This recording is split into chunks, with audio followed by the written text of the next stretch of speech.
Hey, it's Tuxedo Mark, and 7:08 p.m. on Thursday, February 11th, 2021. Okay, I found out earlier today, I saw a notice on my TV that all episodes of the new CBS All Access adaptation of Stephen King's The Stand are now available. So I'm like, okay. I was so obviously was when it was going to be complete, I was going to get a month of CBS All Access, which I did. So now I'm watching the miniseries, and I thought I'd do vlog reviews for every episode. It's a 9 episode series. So anyway, um, first of all, to make a note of the running time. Okay, the last episode is like new material. It's like a coda. So the story of the novel is only the first 8 episodes. And from what I can tell, just quickly adding up the running times, it's around 98 minutes longer than the 1994 TV miniseries that aired on ABC in May of 1994, which I watched. And then I borrowed the book from the school library, and then my mom got me a paperback copy from the local used bookstore, which I have no idea where it is. I hope I still have it. Um, but anyway, so I don't remember too much of the specifics of the novel, but I did watch the miniseries over and over again because I taped it. So even though I haven't seen it in years, I've seen like the reviews by the Cinema Snob and the Nostalgia Critic pretty recently, and they went pretty in depth into it. So I started remembering all this stuff. I'm like, oh yeah, okay. So I was looking forward to this new adaptation to see what was going to happen, basically how they were going to handle it. And all right, so this is the first episode. It's called The End. Starts with a voiceover from Mother Abigail, and then we see Boulder, and they're working on finding the dead bodies. Like they go into a church, find dead bodies. They have to collect the bodies of all the dead people, and like clear out the buildings and stuff. So that's from later in the novel. And Harold runs out of the church and throws up. I remember that scene from the original miniseries. Okay, so they're going non-linear here. Um, Most of the episode is flashbacks to. Okay, I'm going to tell you who it deals with and who it doesn't. It's mostly about Franny and Harold, and also Stu, and that's pretty much it. We don't get to the other major characters until later. All right, so the flashbacks mostly occur like first Stu's being held in Texas, and then he's moved to Vermont. So if you're familiar with the novel or the original TV miniseries, you know basically how that goes. Um, we get flashbacks within flashbacks too. We see like when Campion smashes into gas pumps and Stu gets him out of the car and all of that, but it's non-linear. Okay. Um, while Stu's in Vermont and Texas and then Vermont, we're dealing with Franny and Harold up in Maine, and what's what they do is they show like civilization is up and running, and then later flashbacks we see Franny and Harold are the only ones that's left in their hometown. There's not really like we don't really see the collapse of civilization. It's like it's there and then it's not. Um, I like the cast so far. It's fine. Harold's as big a creep as he ever was. Um, there's stuff that wasn't in the original TV miniseries. I don't know if it's in the book. Like Harold gets bullied and picked on. Um, Also, they update the time setting. They don't mention the year specifically, but they talk about like the internet and Instagram and all of that stuff. Um, Obviously, the I don't remember what year that the original version of the novel was set in. It was published in '78, and then King revised and updated and expanded it in 1990, and he updated the time setting to 1990. The 94 miniseries presumably took place in 1994. It doesn't say, but you could guess that, I guess. And this one takes place, I guess, in 2020. Um, so what was I going with? Harold finds out about the flu from like some radio host that he listens to, or maybe it's like an internet podcast. I don't know.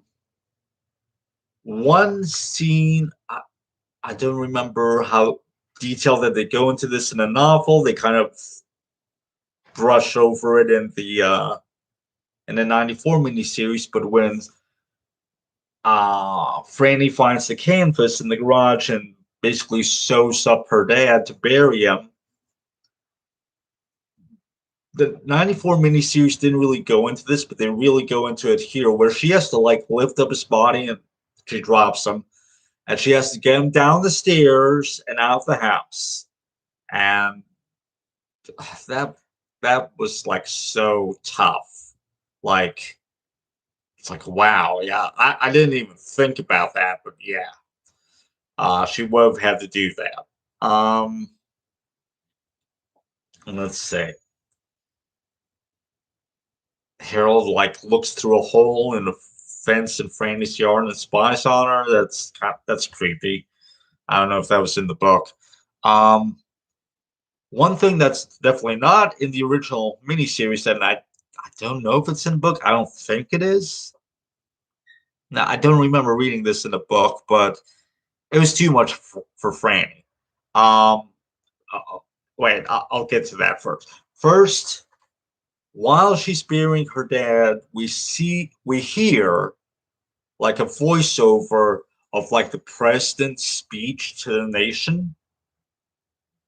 Now I'm thinking this must have occurred earlier because I think when she buries her dad, civilization is supposed to be mostly collapsed by that point, I think. Um, at least it certainly was in the '94 miniseries. But and then when she's sitting on her couch, like on the living room couch in a daze, she doesn't even notice when the power goes out. She's just like so out of it. Um, at the same time, the president's voice gets cut off. I'm thinking that's confusing. Is she supposed to have been watching his speech on TV? It doesn't really show her watching TV, but I'm not sure. But then when we check back in with Stu in Vermont, I mean, there's still people checking in on him, and so civilization isn't entirely gone yet. Eventually, this wasn't in the '94 miniseries, and I don't think it was in the novel, but General Starkey is monitoring him over like a video monitor, and he's the one that lets Stu out. Um, in this miniseries, yeah, um, in the original '94 miniseries, Stu had to kind of fight his way out. I mean, he did have to fight one crazed doctor, and like here and in the '94 miniseries, but other than that, everyone was dead. He had no contact with General Starkey. And in fact, General Starkey, I believe in a novel, had gone back to the Project Blue laboratory and killed himself there. Here, he does it in the center, the facility in Vermont. Um, but first, he tells Stu. how to get out, um, and then he kills himself in front of Stu, which rude. Wait until the guy leaves. Don't traumatize him further. Um, let's see. So Harold wants to go to the CDC center in Atlanta, and he gets Franny to go with him on the motorcycle, so that stays the same. Um, when he spray paints the message on the side of the building, he puts his like full name, including his middle name, but he puts only Francis Goldsmith, and he looks at her and says, "I didn't know your middle name," and she just doesn't care at all. It's like, why would she even be wondering why he's not spelling out her middle name in his little spray paint graffiti? Harold is so awkward. It's like, anyway. Um, and he continues like writing his stories and stuff on a manual typewriter. Um, anyway, I don't know if there's much else to say about the flashbacks. Oh, before they die, we hear like Harold's mom, she's sick in bed. We see his sister Amy, she's sick. I guess she's sick. She's got her mouth stuffed with something. She's sitting in bed. With it was supposed to be like her baby shower, or no, I think a bridal shower. Um, let's see, Franny's pregnant, but we don't really find that out until it goes back to present time. I mean, they're dumping the bodies in mass graves. Harold's working on doing that, but when he was at when he everyone is asked, if you can't take it anymore, raise your hand, and so I can have you replaced by tomorrow. Harold doesn't raise his hand, so I guess he wants to keep continuing to do this. Um, Franny's way pregnant at this point. She and Stu are together. They're getting coffee. I guess some restaurant or snack bar or something was set up for the townspeople. Power's not back up yet, but there's one guy, and I don't remember the character's name. He has ideas to create like an outdoor movie theater. There's like an area that it takes Harold to. It's got like a bunch of stone seating. It's like a circle place thing. He wants to set up a big screen. Whenever he finds DVDs or whatever, he collects them so that when the power does come back up, they can do like double feature movie night or something. Um, okay, I don't know if there was anything like that in the book, but whatever. Um, let's see. So Harold, I mean, Franny invites Harold to come over sometime for dinner, and they can open up like canned vegetables or just some kind of canned food or whatever. And Harold's like, sounds great, but as he's writing in private,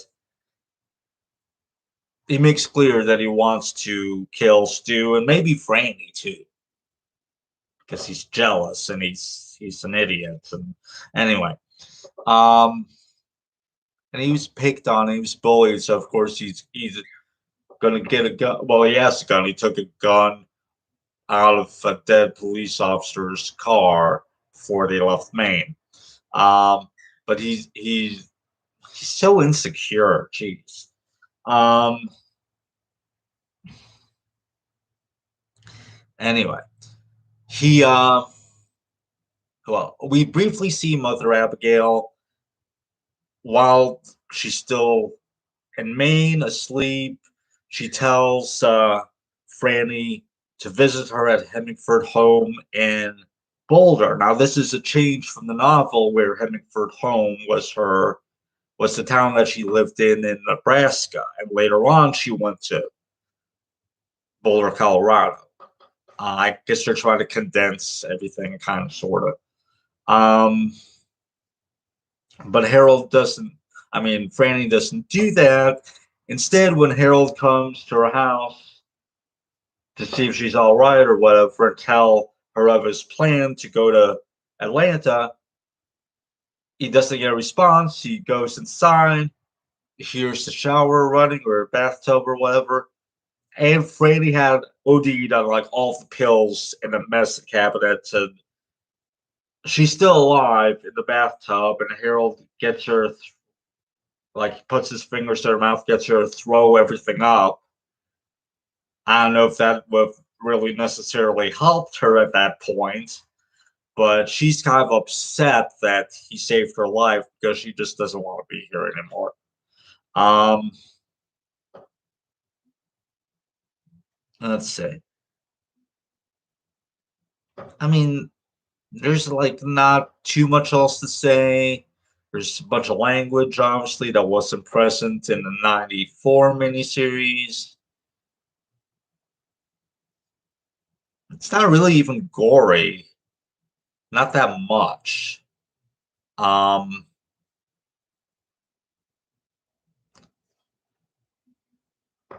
Different songs, like different music choices. I don't really recognize any of the songs. I mean, they seem older, but I can't place anything. I think I heard the song that played over the closing credits, but I can't tell you what it is or who it's by. Um,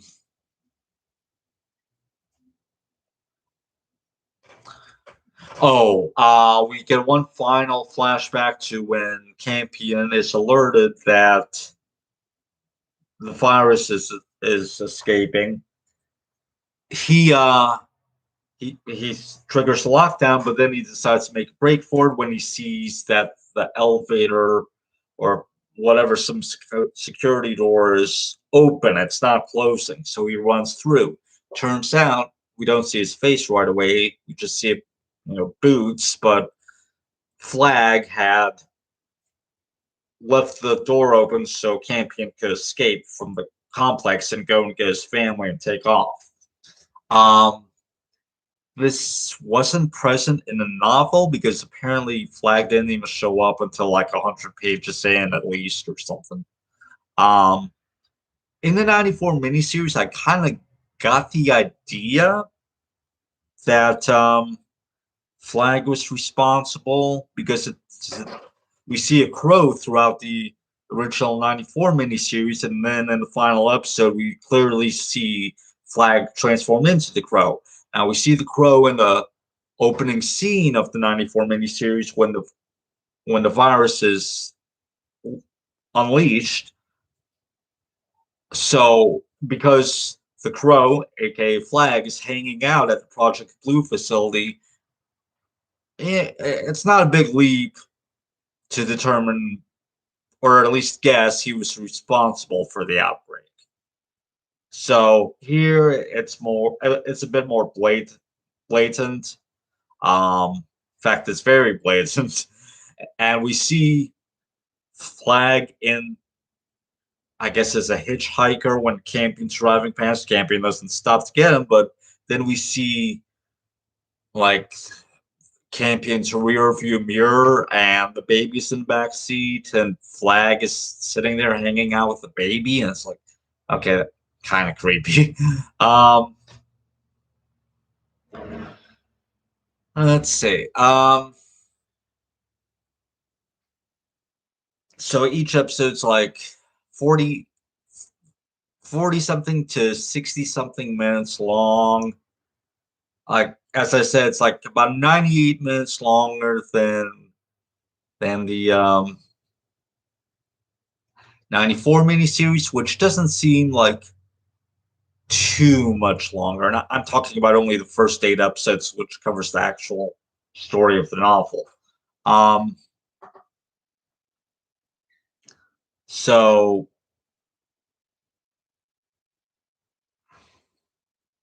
I think next episode we get to see Larry.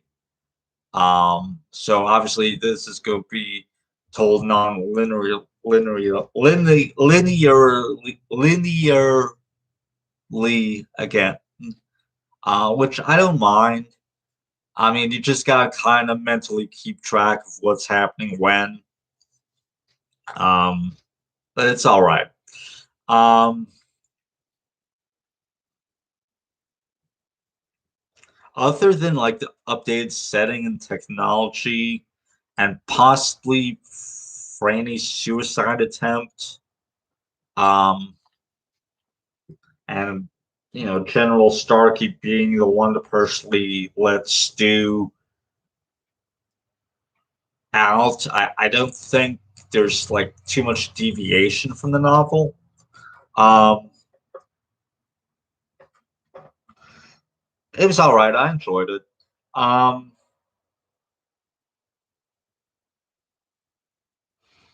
One thing that that's always bothered me about the novel and the original miniseries and this miniseries is okay. There's no clear indication in the novel itself for how specifically contagious that this virus is and how deadly that it is. I see a figure listed of like death rate of like 99.4%. But I believe that comes from like the dust jacket of the original novel, like from the hardback edition. I don't think there's like a specific stat mentioned in the novel itself. I mean, correct me if I'm wrong, but I mean, just if Harold and Franny are the only two left in their town that are still alive, then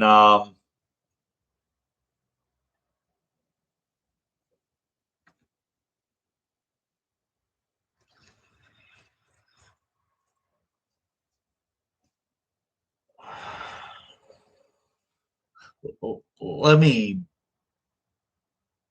let me try something really quick and calculate that.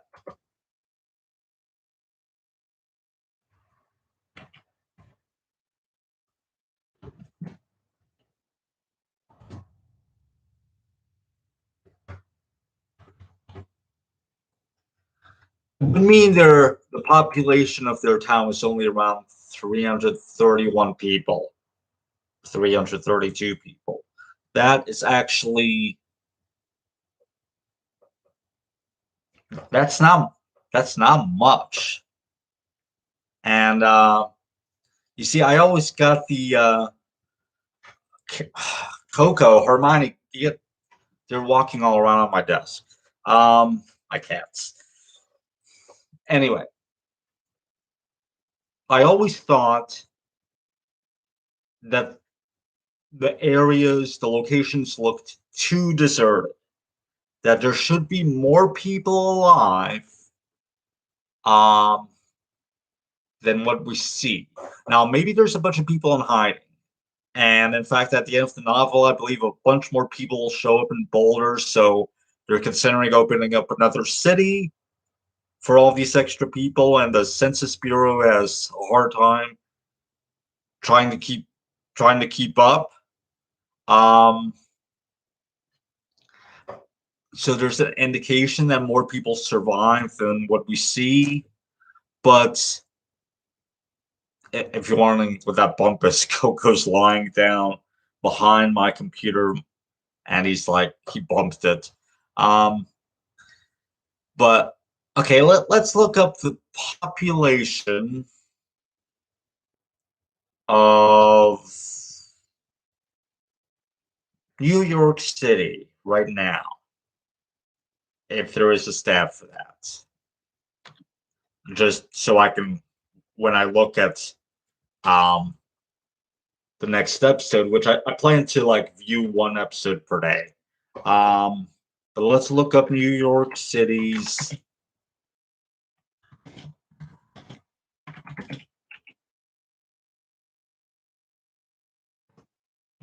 population. 18,804,000. Okay.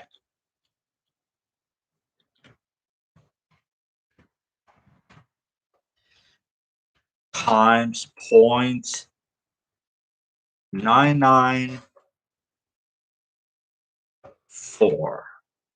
No. Never mind. Times 0.006.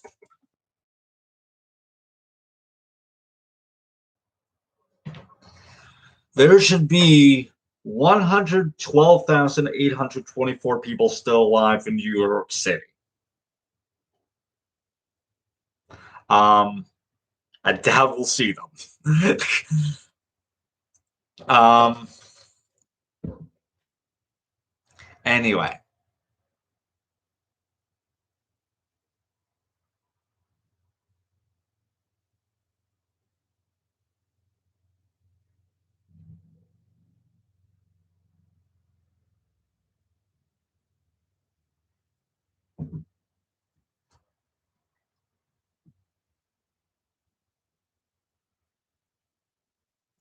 So,